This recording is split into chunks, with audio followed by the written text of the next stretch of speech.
Everybody, welcome. We are live for our last pre-virtual DragonCon panel. We're going to just try to get everybody excited and looking forward to this coming weekend. It's going to be a lot of stuff to watch. Mm-hmm. So, and this felt appropriate, even though we don't have too much new content from the Marvel universe this year. We did have a couple big ending points. And it felt like a kind of a natural break with our wonderful COVID torturing us, and that Black Widow getting pushed off until November. But an Agents of S.H.I.E.L.D. ending, it just felt like a good time to kind of look back at all the stuff we've been privileged on, some good and some bad, of the extended Marvel Media Universe. And I call it that deliberately, because I don't want people to think it's just the MCU, because there is so much content. And I have some wonderful panelists. Oh, I should probably introduce myself just in case. I'm Kelly Harkins. I'm the director of the American Science Fiction Fantasy Media Track. And Mike, if you want to introduce yourself. Howdy, I am Mike Gordon. I am a writer, publisher, and a podcaster of the co-host of the Earth Station One weekly podcast. And Lisa? Hi, all. My name is Lisa Manifold. I am an author, and I write fantasy, paranormal, and romance under a couple of pen names. Ben? I'm several things of note here. I'm the author of 9 superhero novels, the Sentinel series, and I am the webmaster. This is the 25th anniversary of AvengersAssemble.net that I created in college back in 1995. And I'm also the host of the White Rocket podcast, which includes the Avengers Assemble podcast in it. And Jenna. I'm Jenna. I'm, if you can't tell, a pretty big Marvel fan, and I'm a blogger on several different sites. I guess, right? And yeah, I'm here to have some fun. All right. Well, let's see. I figured we'd do a couple quick things. For one of the first things is, like, if you could pick one property from all of the 50 odd years we've had of Marvel media, what would it be?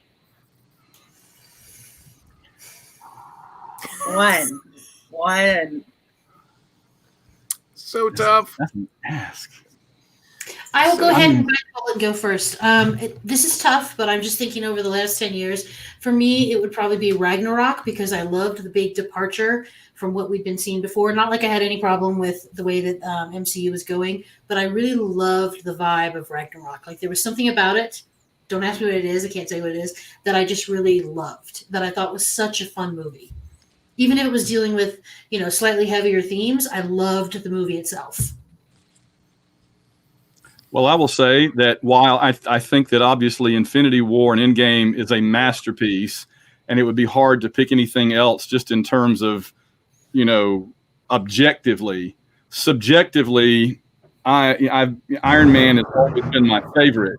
Mm-hmm. And so getting to see a C-list character that I was like one of the few people that loved him since like the 60s and 70s suddenly become the biggest superhero in the world has been just like this weird dream for me that I still haven't figured out if I'm ever going to wake up from. So,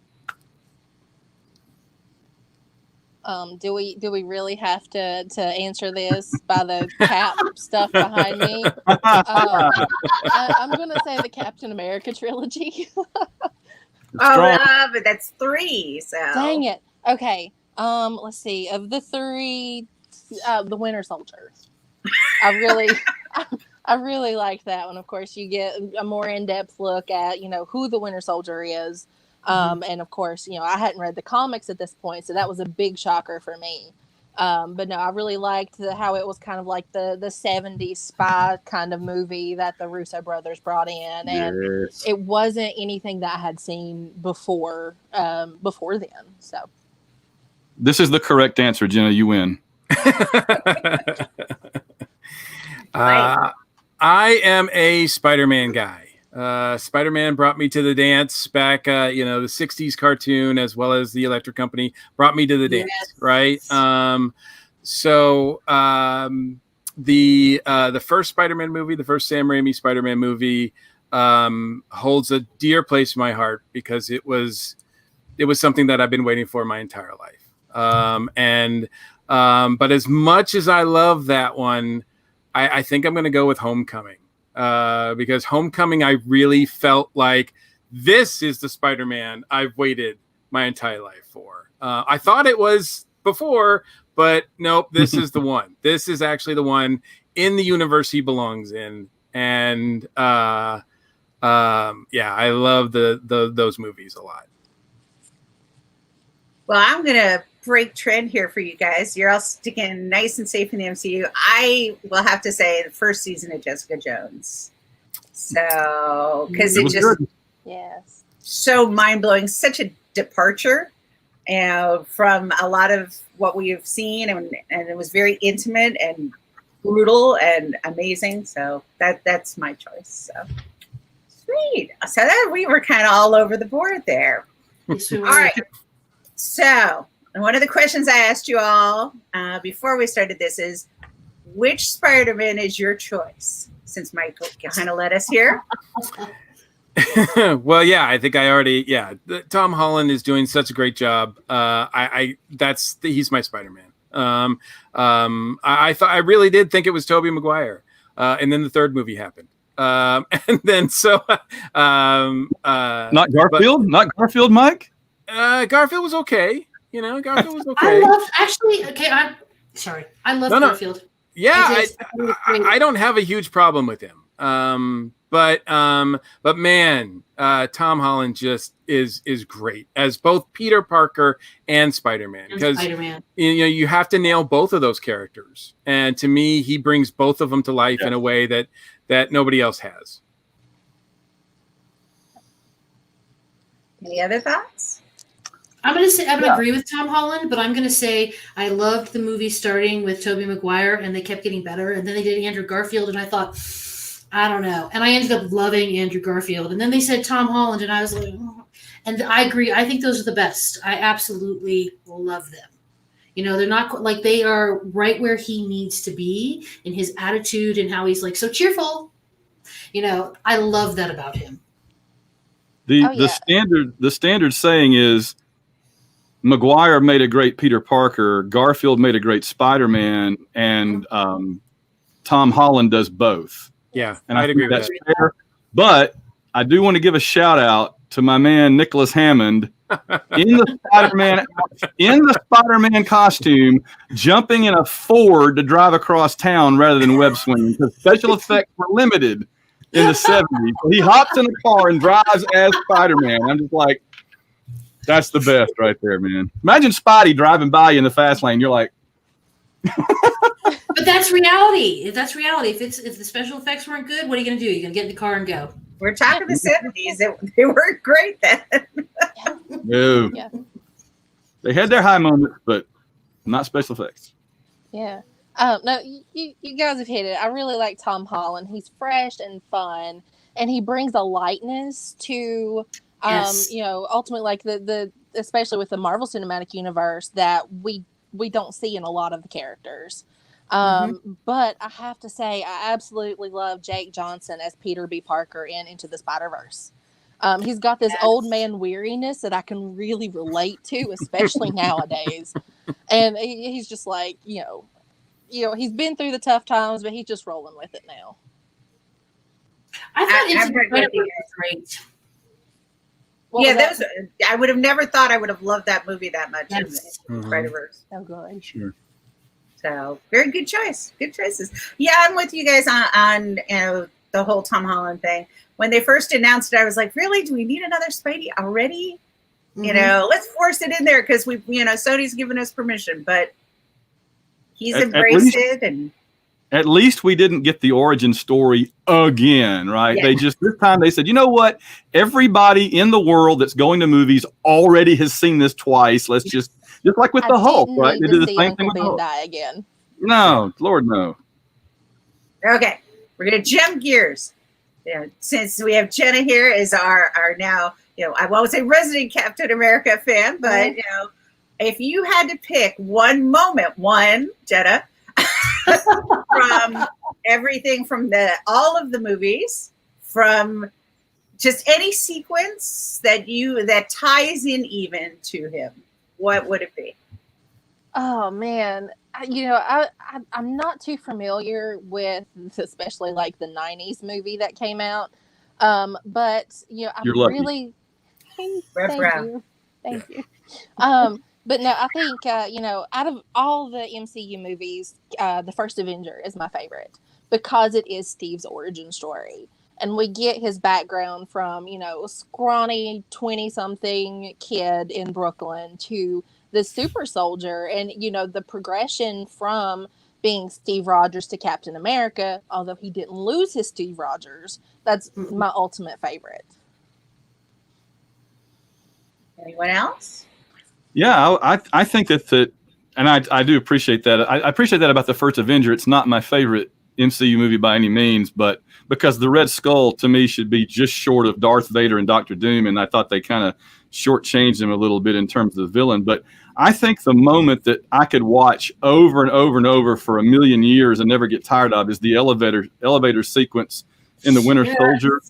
Mm-hmm. And it's such a great scene. It comes somewhat out of the comics, and yet they did it even better in the movie.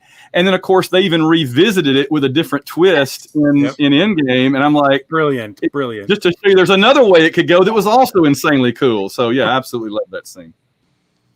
I will say, I think my favorite Captain America piece. I'm with Jenna. I love the first Avenger, but I love Endgame because I actually like Cap on the other end. He's tired. He's still maintaining that he's like the thing that keeps him going, which is doing the right thing and being the right man for the job.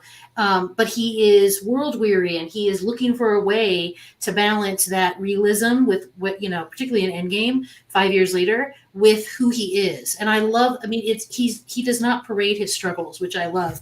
I also love it because we finally get to see him with Peggy. I don't care if it's not canon, I cry when I see that because he's been waiting for that for so long. I love seeing him as the old man. But my favorite part of it is when he's on the bridge with the other Cap. And the first Cap is like, I can do this all day. And the current Cap is like, yeah, okay, I know. And then he stops. He just looks down at him. And he's like, that is America's ass. And I love that. Like, that to me is such a wonderful progression of a very black and white character to a character who lives in the gray. And I love that about him. I really sort of piggybacking on that. I really love the whole thread of I can do this all day throughout all the movies, from First Avenger to his origin to Civil War when he's battling against Tony to Infinity War when it's so ingrained in him that Infinity War when he's up against Thanos, he doesn't even have to say it. We just, at that point, we look at his face and we know that's what he's thinking. Like, we know that's who he is. Absolutely. And then, of course, in Endgame, they sort of make fun of, they have the fun twist on it. But I love that thread. To me, like, that boils down who Captain America is in a one phrase. Yeah, and you're kind of tying where I was going to go because I always, one of the moments from second Avengers movie when he tries to take Thor's hammer, and you see that look, and you see Thor's eyes go wide. It wobbled. That moment, and then of course, brilliant MCU the way it is that thread comes through to Endgame, where of course he's using it, and the theater I remember just blew up at that moment, and I remember just feeling the chills. So I don't know about you guys, but I definitely was like, yeah, if you're not feeling that moment, you don't have a pulse. I think I cried. It's amazing how many times in a movie that is billed, in all the movies that are billed as action movies, that you find yourself tearing up and you're like, oh my God, did that just happen? And then when you get it home or you're watching it, on demand or whatever, like, oh, let me rewind and look at that. Or maybe is that just me? Because I do rewind and look at it. Just like, oh. I don't. Speaking personally, because I like to just experience it. So I'm not a rewinder. So, I'm a rewinder. But anybody else? She's a rewinder. Yeah, it sounds like it should be a villain. Well, to some, that is villainy, to rewind it. You're supposed to let go. All right. Be kind. So with bringing up Captain America, and of course, with Agent Sousa showing up on Agents of S.H.I.E.L.D. this year. I'm kind of curious you know, Agent Carter has kind of had this weird life, you know, from she was one of the first Marvel one-shots that they were like testing the waters on that. And then, of course, she had her own show and then it didn't sail. And then, of course, but yet it still comes back to life. It's almost kind of like having this Star Trek Firefly vibe to it in some way. It's like the show that doesn't go away from the MCU. Good. It needs to come back. Well, and that's why I wanted to kind of what you all thought about that in that sense. And, you know, are they milking this at this point or what? I think as far as Peggy Carter goes, I think it's one of two things are happening there. The character is great. Can exist on her own. I think, you know, despite the fact that the ratings weren't there, I think the show was solid and got canceled too soon. But the other factor there is Haley Atwell is just great, and you can never get too much of her. So no, they're not. You know, they're more. We want more Peggy. And can you really milk the story of someone who, you know, founded SHIELD?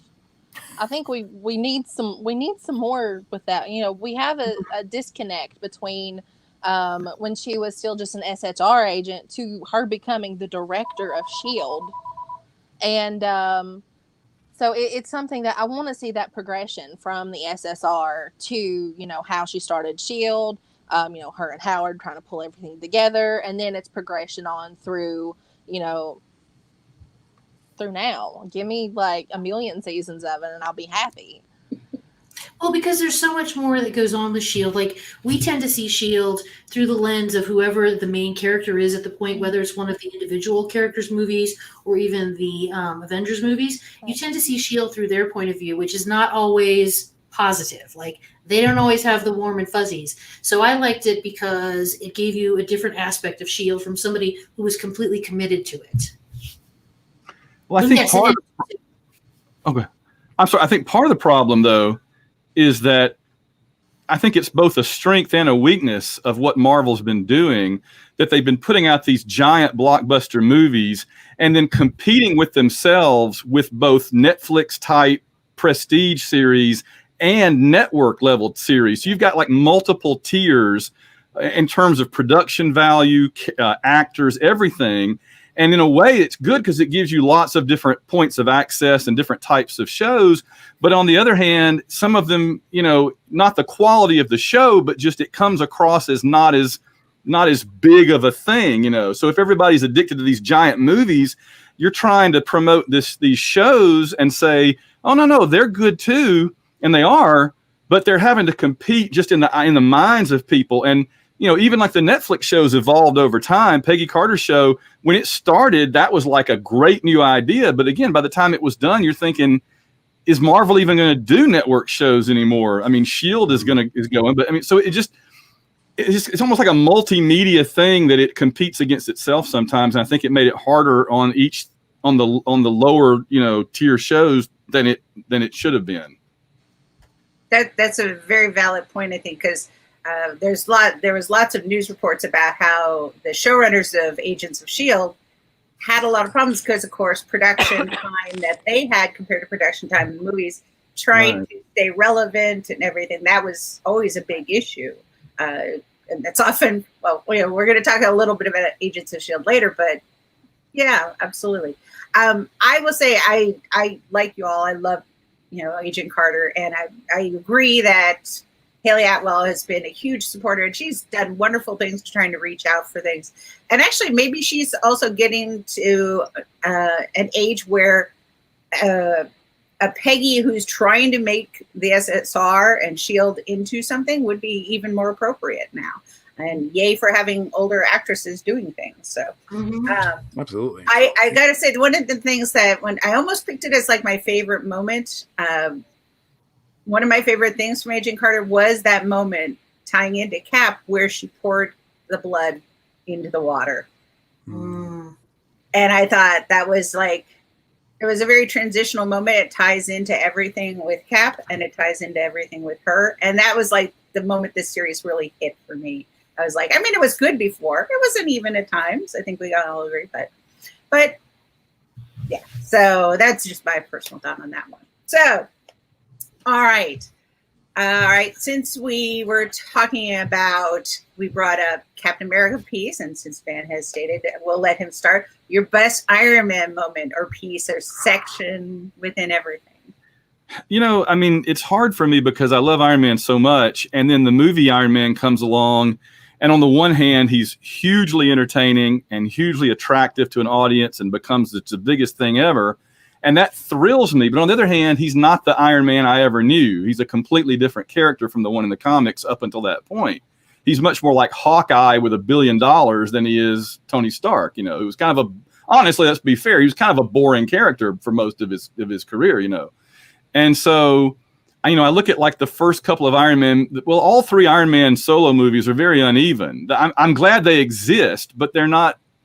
There's not really a moment in any of them that just jumps out and grabs me by the throat and says, you know, this is Iron Man and this is why you love him. I honestly think that the way that Robert Downey portrays Tony Stark and Iron Man works best when he interacts with other people.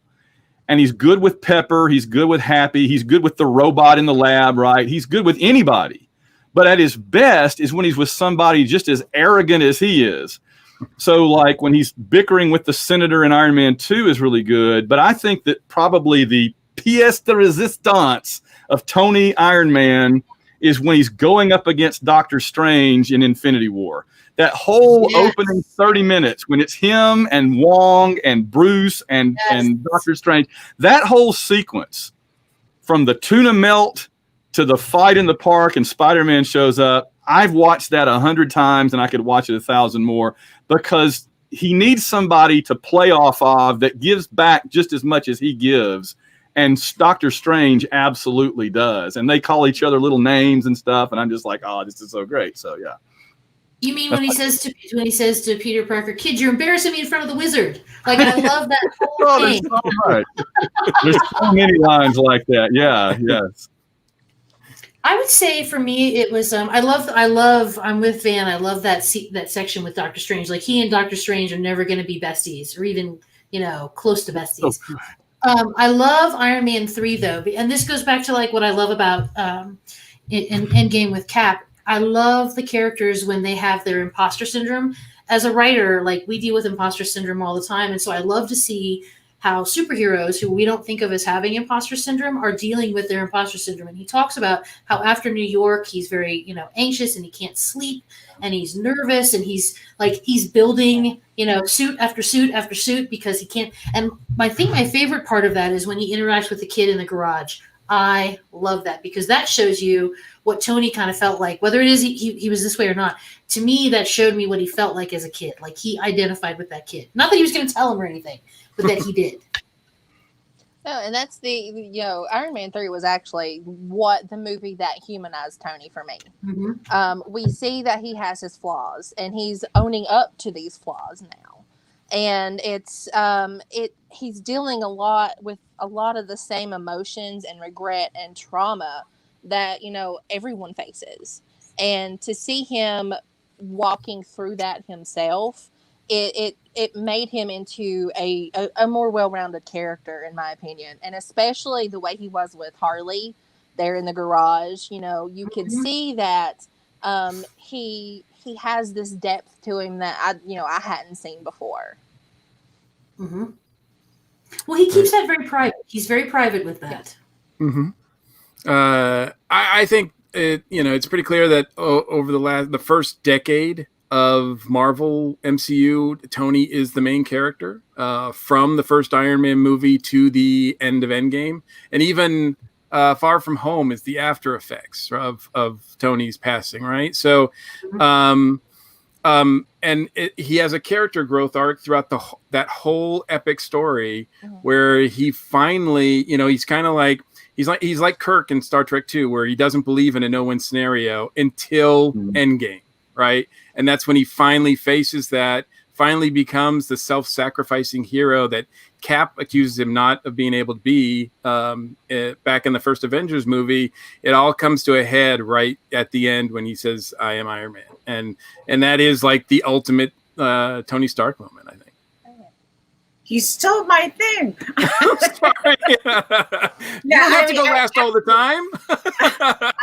Quite literally. I mean, you guys have all mentioned great moments, but I think to me, even though it's probably not like the best character or something, that moment, because it's always been such a trope for superheroes not to reveal their secret identity.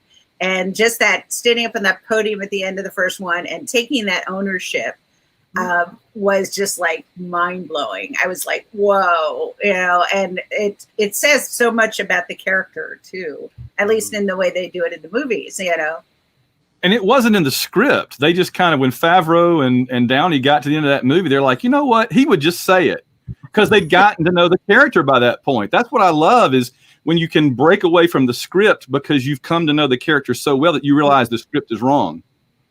That sounds like Robert Downey Jr. It does. Can I add one quick thing, though, since Iron Man is my guy? I have to say, I'm glad you guys like Iron Man 3. I guess that means you're not Iron Man fans. I hate Iron Man 3 because the Mandarin is his Joker. And I want you to imagine if they did one Batman movie with the Joker and the Joker was a fake, and that's the only Joker you got. You would be so mad. And so that's me. I was like throwing my shoes at the theater screen. I was so mad about that. Well, they have implied that we are going to yet see the actual Mandarin. And he's dead, so it doesn't even matter. Iron Man is dead. It's like the Joker shows up. No, Batman's already dead. Oh, well, crap. I'm going back to the hotel. So, too little, too late, Marvel. Sorry. They'll probably reinvent it, at some point. So, yeah, that's true. They'll leave Pepper in the suit and or something. Who knows? So, all right. So we'll switch gears from the MCU and look at the kind of extended universe. Can I say one thing, though? Can I just say one thing since we're finishing up with the MCU? Can I just say as an author, I don't know about you guys, but I went back during COVID and I have watched the entire MCU 3 times now because I've been in the house. Yes, and I watch it chronologically. I go, I follow it from the first Avenger on. I am so impressed with the way that they did all of the story arc. Because you guys know this, when you watch a movie more than once, you start to pick up all the little things. And I'm so impressed with the way that when you watch from the beginning to the end, you see all the small storylines and the small little pieces. As a writer and as somebody that has to plot things, it is unbelievable the job that they have done. This is why I think Marvel has garnered so many new fans that maybe weren't comic book fans or weren't the Spider-Man fans, from the 60s and 70s, because wow, the way that they carry that through all the movies is unbelievable. Unbelievable and unprecedented. I mean, I don't know if we'll ever see it's like again. I didn't think it was possible. I always wanted it to be possible, but I didn't know if they could do it. And then when you watch it all together, when you're binging and you see, you're like, holy crap. Because you see all those little small threads that they just carry along from movie to movie. It's amazing. And a lot of that they made up as they went along. In other words, I mean, it looks like it was all planned, but a lot of it was they said, let's just leave this here. Yeah, they said, let's just take this here and see. And then later on, they would just pick it right back up there. And it looks like a solid thread, but they went back and a lot of that was the Russos, I think. I think they're the ones I credit. Oh, yeah. Yeah. There's a lot of fan service in Endgame, no question. But we all loved it, so. But I think there's a lot of fan service all the way through. I don't think it was just Endgame. I think they amped it up, but I think they did it all the way through. And I think it's clear. I mean, I wasn't going to totally get away from the MCU, but I think we all, a lot of the people who worked on this have been fans, and and that comes through. Shows. And then you have people who are not only fans, but understand how comic book writing goes. Yeah. So to keep those threads going. Mm-hmm. And how many years have we waited for people that actually cared about the characters and the stories to be the ones in charge? Because for decades, it was people that were like, oh, that character's popular. Let's use him, but we're going to change everything, Mm-hmm. And they didn't change stuff. Spider-Man in a car. Exactly. Oh, man. Captain America with a motorcycle helmet. I mean, Right? Yeah, don't be in a hurry to watch those old ones. Don't. I'm just glad they haven't brought Wear Cap out yet. So let's not. Ears glued to the outside of the helmet. Yes, ears glued to the outside of the helmet. Yeah, it was pretty horrific. All right, now we'll come back to the MCU, but we'd be doing a disservice to not look at the other owner of many of the Marvel properties was Sony. Of course, they had most of the mutant properties. So, were there any good, mutant X-Men movies, or what is kind of your thoughts on that? That's Fox. Oh, sorry, you're right. Fox. Yep. Okay, we'll stick to mutants right now because Fox is mostly Spider-Man. So. No, other way around. Sony Spider-Man, Fox is mutants. Sony is Spider-Man. That's what I meant to say, and I didn't say that. So because now that Disney owns Fox, they've got the X-Men, but not all the Spider-Man stuff. Right. That's what I was trying to say, and I didn't say it right. So, were there any good? We'll just leave the studio out of it. Mutant movies, X-Men movies. I thought so. Yeah. We're gonna stick. I like the origin movies myself, and to see for X-Men Origins for Wolverine, I really liked how I was able to see that character from his very beginnings throughout time until we see him now in more modern day kind of thing. So that one's my favorite, but I also have to say that Deadpool is just like girl. I'm right there with you, Deadpool. Yeah. Deadpool is up there with me, mostly because it's kind of more of a raunchy side of things. The older I get, the more I kind of find that funny. Yes, but yeah. So okay, wait. So I might be committing blasphemy. When you saw that Ryan Reynolds was going to be Deadpool before the movie came out, were you like, Nope, I loved it. I love him. I was just like, I don't know. And to me, he is like the way that Robert Downey Jr. has been with Iron Man. He has taken that character and made it his own. Like, 100%. I love that. Mm-hmm. Absolutely. But also with Jenna, I love the Wolverine origin stories. There's a lot of pain involved in his character, and I like that. I like to see him, working through the pain and overcoming the pain, and I really enjoyed that. But I also love the silly of Deadpool. Yeah. I thought there were. Go ahead. No, I was just going to say when you brought up ownership, like Ryan Reynolds and Robert Downey, Hugh Jackman has clearly taken ownership. Yeah. Logan. Yeah. I can't imagine anybody else in that. No. I think that there are probably at least for me, there are way more hits than misses in the Fox X-Men type movie over. I thought that. The only ones that are particularly considered bad are like X-Men 3 and Dark Phoenix. And other than that, they all have something good to say about them. I thought the 2 Deadpool movies were great. I thought X-Men 2 in particular was awesome. I thought that I loved how they started skipping decades with the more recent X-Men movies so that you had a really good 60s Cuban Missile Crisis and then a 70s with Back to the Future, Days of Future Past. I thought, and I thought that the second Wolverine movie, The Wolverine, where he was in Japan and everything, I thought that was excellent. Just excellent. Yeah, the Wolverine solo movies got better as they went on. You end with Logan, which is just a great film, amazing film. It's not even you take it out of the realm of superhero films. It's a great piece. And to take those particular actors, those characters. Wolverine and Professor X, Xavier, right? Those were the 2 main stars of that whole franchise. And there was a lot of good moments there. I agree with you, Van. I think there's a lot of more hits. And to me, I know that some people who I wasn't a big X-Men comic reader. So I'm watching these and I'm not familiar with the original source material enough to know that, this is not the way it should be, quote unquote.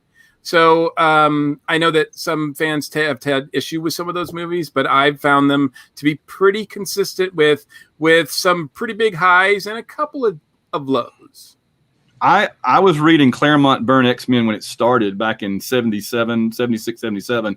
I had no problem at all. I can understand how somebody that's as close to the X-Men as I am to Iron Man and the Avengers might pick some nits, Right. But as somebody who the X-Men was always kind of second or third level of interest for me, I thought that they were great. Yes. I've mixed. I've been reading them a long time too. And in fact, last year we did a panel on Dark Phoenix because I was like, they've tried to tell this story so many times now, and they can't seem to get it. And it's a great story if you read the original piece.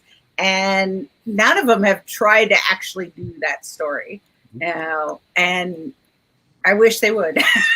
But, there's been a lot of unevenness. Yeah, I agree with you guys. Logan was truly, and I love the way Logan also dealt with things that even the comics really haven't dealt with.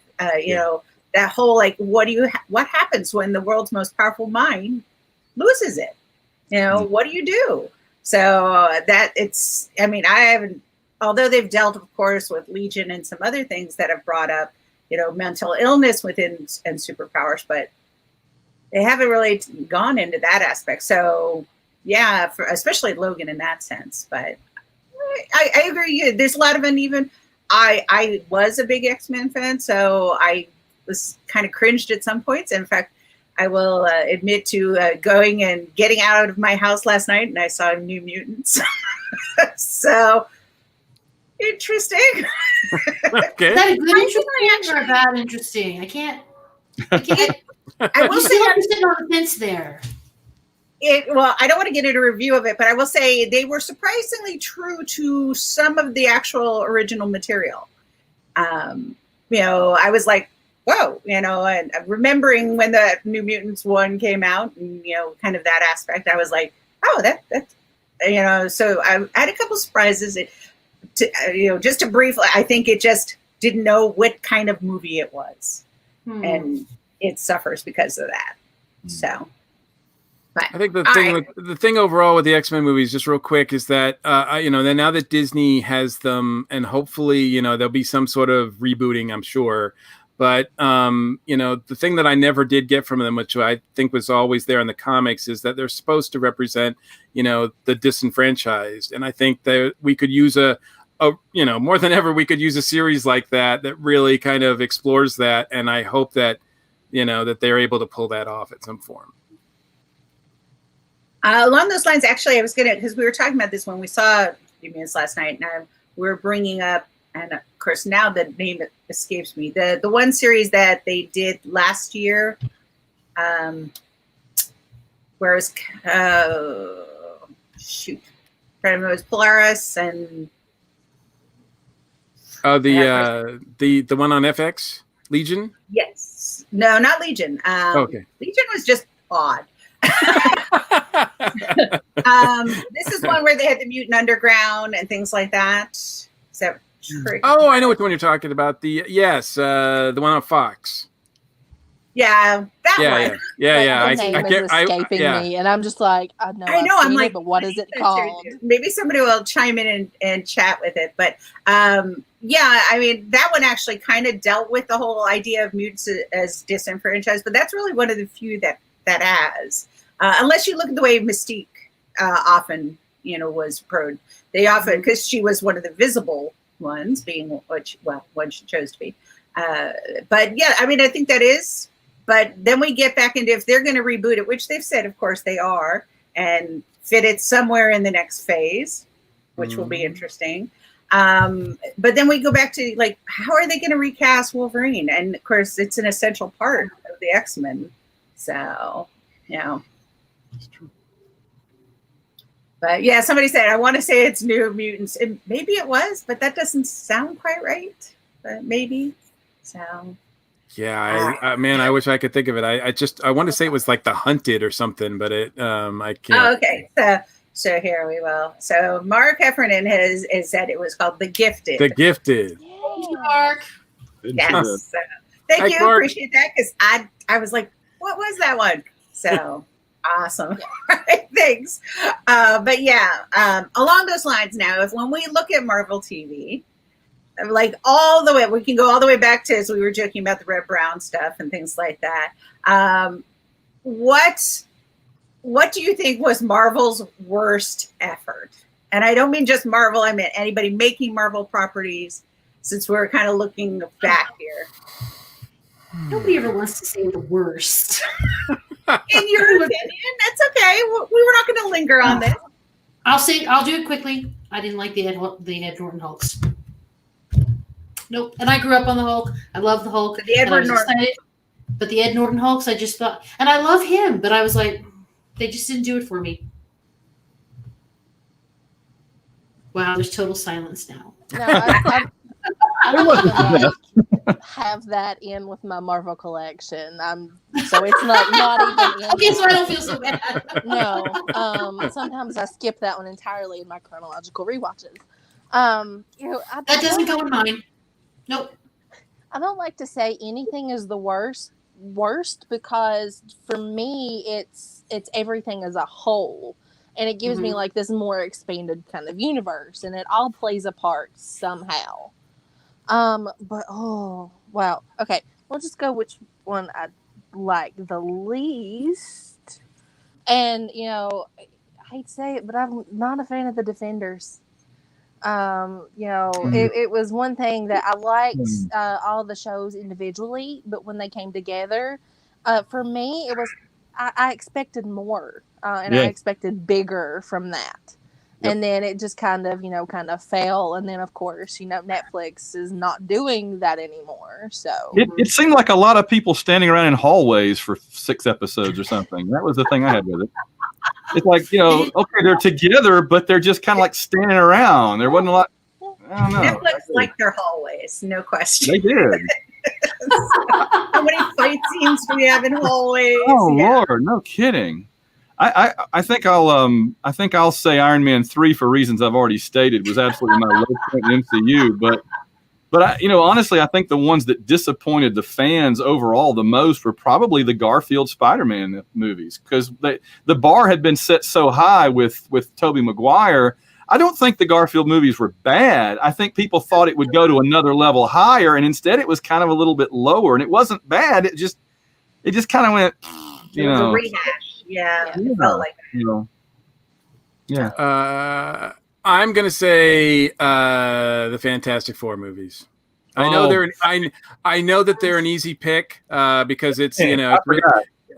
But see, you blocked it. It's just like you didn't want to acknowledge them. But I mean, we're talking about one of comics, greatest set of family of heroes. Yeah.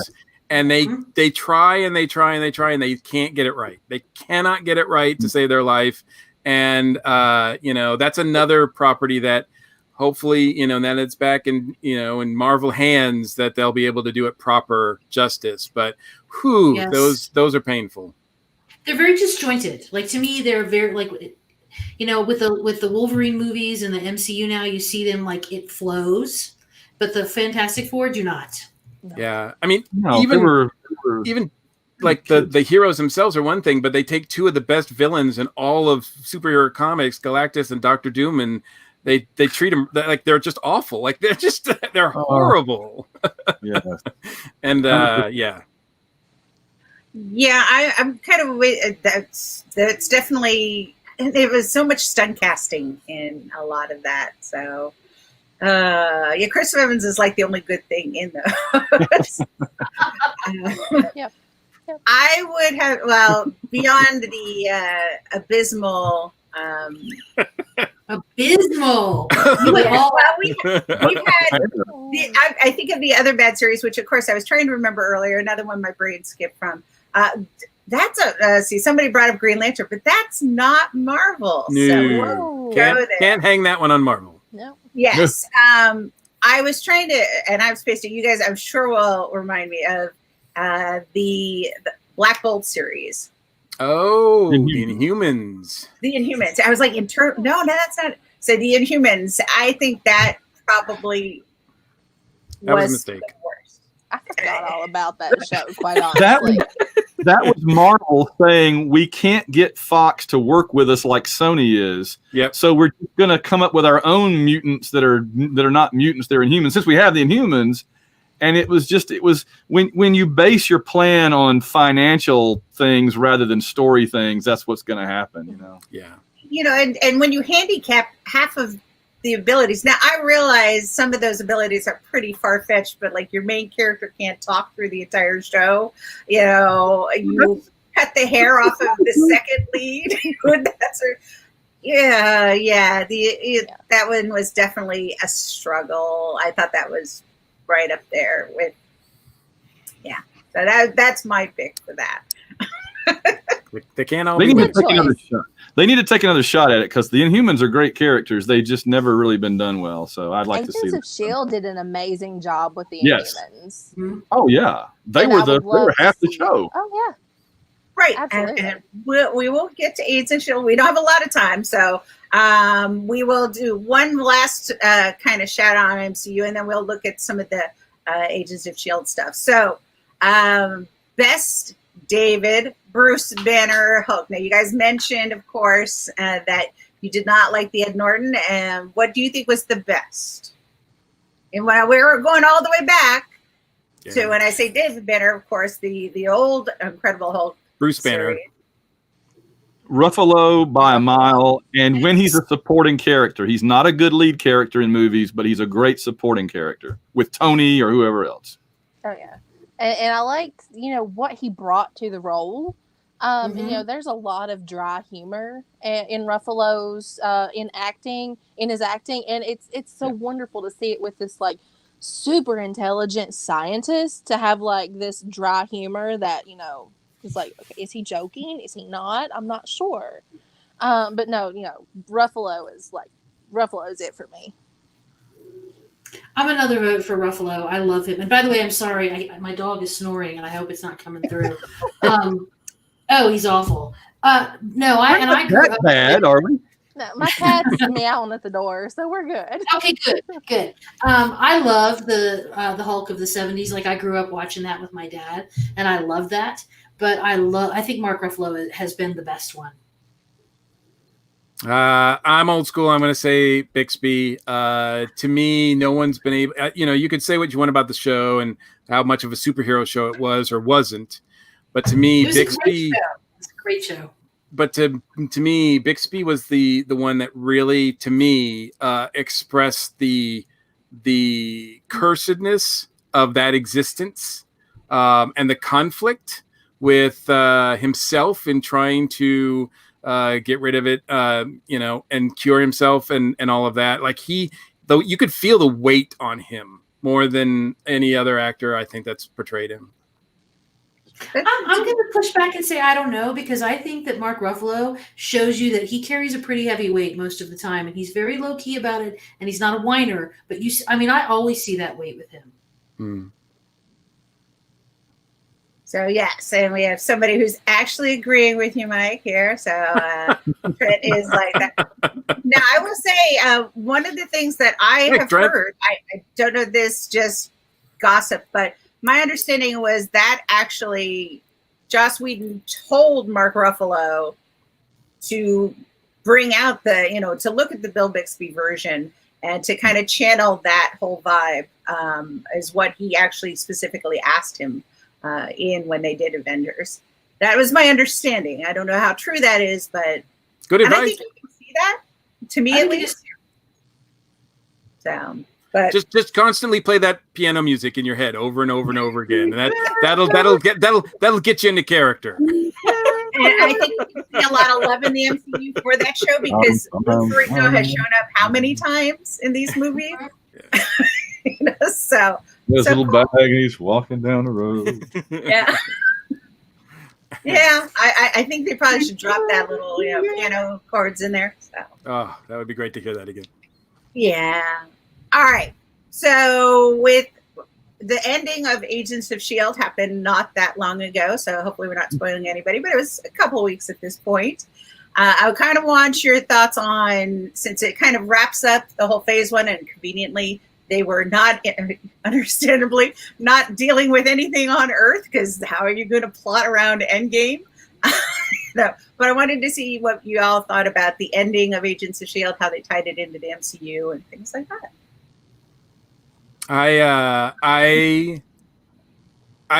I've been a sort of fan and mixed feelings about Agents of S.H.I.E.L.D. throughout the run. I've watched it all. I've stuck with it. Times I found it difficult. It was not my favorite show. They were, and they had some handicaps. I mean, because of, as you mentioned, Van, the whole, like, you can't use mutants thing, or the edict that you can't do what we're doing in the movie, so you can't do this, you can't do that, so they had a lot of restrictions, and so they had to take place in alternate universes and all that stuff all the time. And one time they took place in a virtual reality, like it just like they had to make these like really outlandish things happen. But I like the characters, and the last season was their best season. I think it was fun from the beginning to the end. It was a ride that I loved. It made the entire journey worth it to me. Yeah, it's a show that I've been with since the very beginning as well, and it actually was one of my favorite shows. As it went on, you're absolutely correct. It had its high points, it had its very low points. But this last season was very reminiscent to me of season 1. It was the more lighthearted show that I had grown to love. It still had the characters that I was really familiar with. I already knew their backstories, but it was one of those things that I was very, very sad to see it over. But the way that they wrapped it up was very fitting for this series as a whole. It's not something that, okay, we're, going our separate ways, never going to see each other again. No, let's meet up every now and then. We can still catch up, and it's something that I can, farther out. It especially gives the fan something to work with in like art and fiction, to where you can continue their adventures, maybe not together, but they still live on somehow. I thought that the thing that was interesting to me, two things. One is that show from beginning to end, I never would have thought I would have said this, had a real Doctor Who vibe to it. It just always felt like an American Doctor Who with an ensemble cast instead of I guess maybe instead of an individual companion. What's his name? Yeah. The Doctor. And then because he kept reincarnating, I didn't even think about that. He kept reincarnating the main guy. How many times did he die during the show? Well, he joked about it, and how many different versions of him. What's my superpower? He's like, yeah. What's my superpower? But the other thing I thought that was really good at the end, I thought they were very wise to do this. Is in the last season and especially in the last episode, they leaned very heavily into the relationships. That by the time we got to the end, there were very strong relationships among pairs or threes or whatever, or the whole group. And like you said, that last scene when they're together in the holograms, that really was emphasizing the whole relationship. Mm-hmm. And so there were the individual relationships, like, oh, they got together and had a child, or oh, they're going to see each other, in the future, or they got together and went off into the sunset or whatever. I thought that was very smart of them to remind us, beyond just the aliens and the mutants and the Inhumans and everything, these were human relationships that carried that show. I think that was the strong part. I think that's always been the case. That I will be totally upfront and say I have not finished the last season, but it's okay. Like that's what No. You didn't spoil anything. I can still watch it. I went into this knowing that I hadn't finished the last season, and I was like, crap. I watched it this week, so. So I don't feel so bad because you binged it. But I will say I agree with Van that I love the relationships, but I also agree with Mike that I guess because I see plot, I'm like there were some places where I'm like, oh, I bet they can't do anything about that because the movies. Oh, yeah. Like that caught me. And I think while I love the show and I love knowing more about it, I think they did an amazing job considering how tough it was for them to not step on the movies and to not like get into trouble with Fox or Sony or whatever, whoever had the intellectual property that they could not touch for whatever reason. So, and I'm excited to finish the season. It hasn't happened yet. Well, you'll definitely have to after this. Yes, I do. Like when you guys are saying, "Oh, this was great," I'm like, "Oh, yay!" I'm like on board with y'all. I watched it from the beginning. It was definitely had some uneven times. There was definitely a time where I kind of bailed on it. And it was slow to start. I don't think it hit really until it had that Winter Soldier crossover. Right, right. And then it was like, then it clicked hard for, a couple of years. And then, when they brought, they did a lot of things to tie them in. And then it just felt like they stumbled so much with trying to figure out how to deal with staying in the MCU. And what they could use. And I thought they made the Inhumans work as much as they could for, well, you can't use mutants. Okay, let's go down this Inhuman aisle in a big way. Yep, they did. Yeah. And to the point where, we hear Terrigen crystals coming up in other things. Who would have thought? So I thought everything they did in outer space with the Kree, I guess in season 5, was just brilliant. That was as good as anything I've seen on television. And the special effects that went along with it were just so good. It looked like Guardians of the Galaxy. I was very impressed. Yeah. I know I've heard a lot of criticism because a lot of people didn't like the way they did the Kree.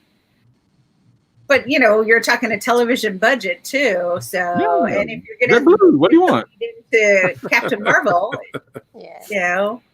It kind of played into that. So yeah. So I love the ending too. I think you'll like it, Lisa. That's exciting to hear because I'm just finishing my last binge, so I'm ready for a new one. Like, make sure you have some tissues handy. Make sure you have some tissues. Handy. I'm not saying tears of sadness necessarily. There's some tears of joy, but tissues are a thing.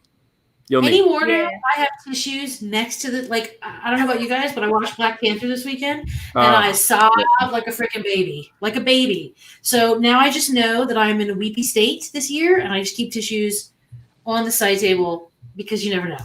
It's 2020. It's 2020, so you never know. Right. When they brought Sousa on, I was kind of like, what the whatever? But I thought they made that work. Of all the weird things to do, I was so happy, especially the end of Endgame when Steve goes back to Peggy. I'm like, well, what about Daniel? What's up with this? And then they bring him into S.H.I.E.L.D. and I'm like, yes. I was so excited. I'm like, I was a big Daniel Sousa fangirl this season. Well, and then Margaret added here, jumped there. There we go. So she was like, because we did see a lot of old faces come up and different things that came up at the end of the season. So, so you have to look forward to. Yeah, I think it was obvious that they just wanted to burn through the end and get it over with. And if they'd had a full season, because I think they only had 13 episodes or so at the end. If they'd gotten a full, then we would have probably seen a lot more callbacks, but would have been nice to see Ghost Rider again. They need to take notes from Outlander because Outlander shoves a ton of crap into 14 episodes. They do. You would not they do the first 7 and you're like, oh my God. And they do last 7 and they've gone through a whole book.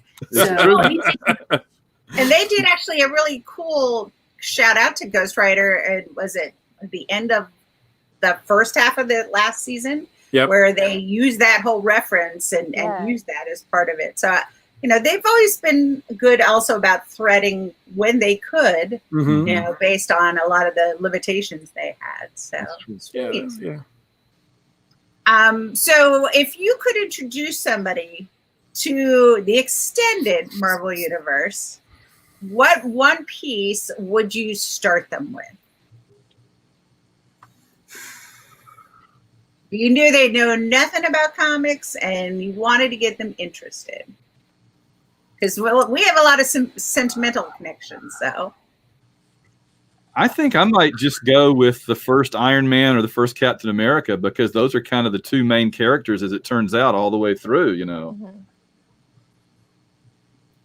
I would definitely start with First Avenger and make them go chronologically, and then I would add in the other stuff. Yes. Too. So chronologically as opposed to release. Oh yeah, absolutely. Absolutely. It works really well as you're watching through it because you start in the 40s and then you go, once that, I actually add in the TV shows as well. So once I do Captain America: The First Avenger, then I pick up right with Agent Carter, and then you've got this big gap until you get to the 90s with Captain Marvel. But it's kind of a nice transition to kind of introduce somebody into the TV shows and the movies at the same time. I love Margie. Mike? For the MCU, look, beyond starting at the beginning, which I always encourage, but I think if someone's coming in a really good opening, a really good entry point midway through is Guardians. You can't. That's a standalone. It's like it's an on ramp onto the like freeway. Like you can just go on there and then have fun. It's a heck of a good movie. You can watch it anytime you want, and it opens the world up to a whole bunch of stuff. It does. I would agree with the first Cap because I am a big fan, as stated, of watching it chronologically. Like, I think that's the most impactful way to watch it. But I'm going to say I love all three of the Thor movies. I know that is not the most popular thing to say. I love all three of them. Even though they're not quite different, they're not quite the same. I really wanted to see more of, Thor and Jane. I'm a little disappointed that all we got was, sorry she broke up with you. That irritated me, but that would be where I would start them if they were not up for watch all of them all the way through, because that's really how you need to do it. Yeah, that's when you weed out your friends and get the ones that will do this with you. It's a commitment, dang it. That's like a marriage. Your friends do that, and they come back and they say, "Oh my God, I just watched all of it all the way through." I had one friend that was like, "I bawled my eyes out." She's like, "It took me 3 days, and I binge watched and." Then I was like bawling all the time because these movies were so impactful when you put them all as one big piece. Yep. So, well, they're kind of tying in with what you were saying there. Now we have somebody who looks at it. Yeah. That's fair. Yeah, so, good comment. So, I kind of agree with Mike as far as Guardians because I love the first Cap, but it is a slower movie than many of the others. And there is still a lot of referential stuff that if you know anything, I think it helps. But Guardians is so much of a standalone piece that you don't have to have any comic book knowledge to jump in with 2 feet. Mm-hmm. So, and you don't have to know the cliches and the tropes that superheroes use for Guardians to work. So well. Right. I would say Captain Marvel too. I love that movie more than most people. I thought it was fantastic, and it kind of stands alone too. You don't have to know who Nick Fury is; it helps, but you don't have to get it. That's true. True. I actually like the Nick Fury that we get in Captain Marvel before he's like badass leather coat Nick Fury. He's just like FBA cheap suit Nick Fury in that car. Yeah. I like that. I like that Nick Fury. The two-eyed Nick Fury, yes. The two-eyed. Before. Oh my God. That cat is my favorite part of the Marvel movie. They think that thing is fantastic. The flirking. Yep. All right. Well, we're pretty much at the end, but I did kind of want to tie this up, unfortunately, with a sad note. Of course, as we all know, and it's all over the news, about Chadwick Boseman passing away from cancer.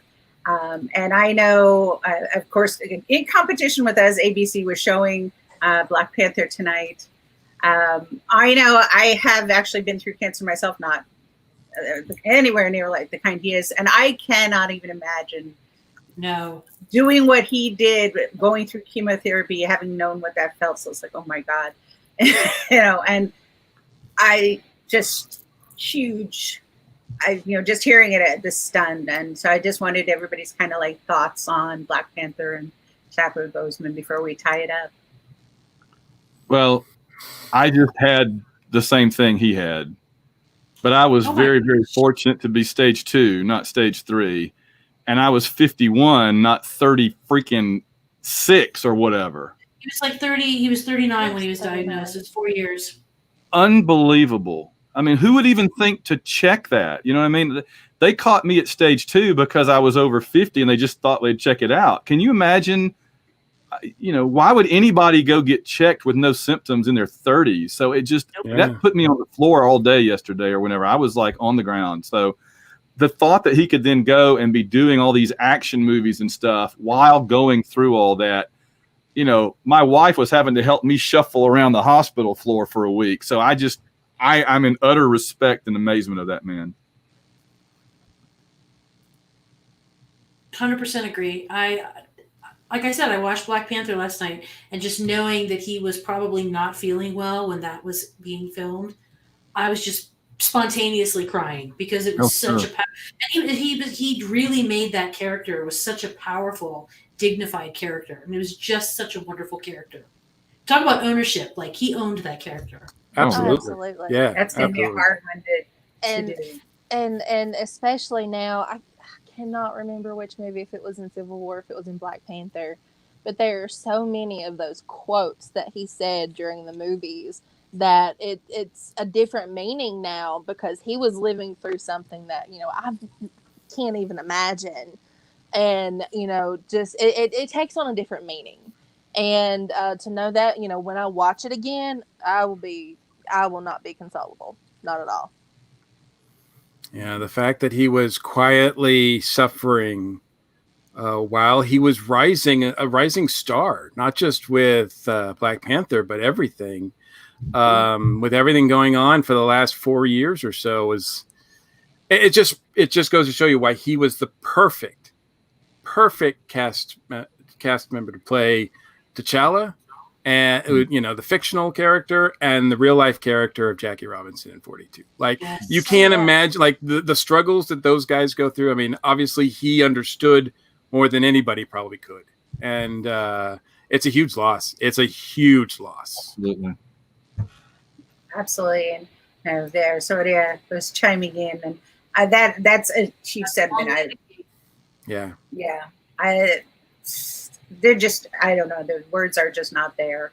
And I think epitomized so much of what we say about superheroes and super people, that I think even more than some of the other actors, as much as I love them.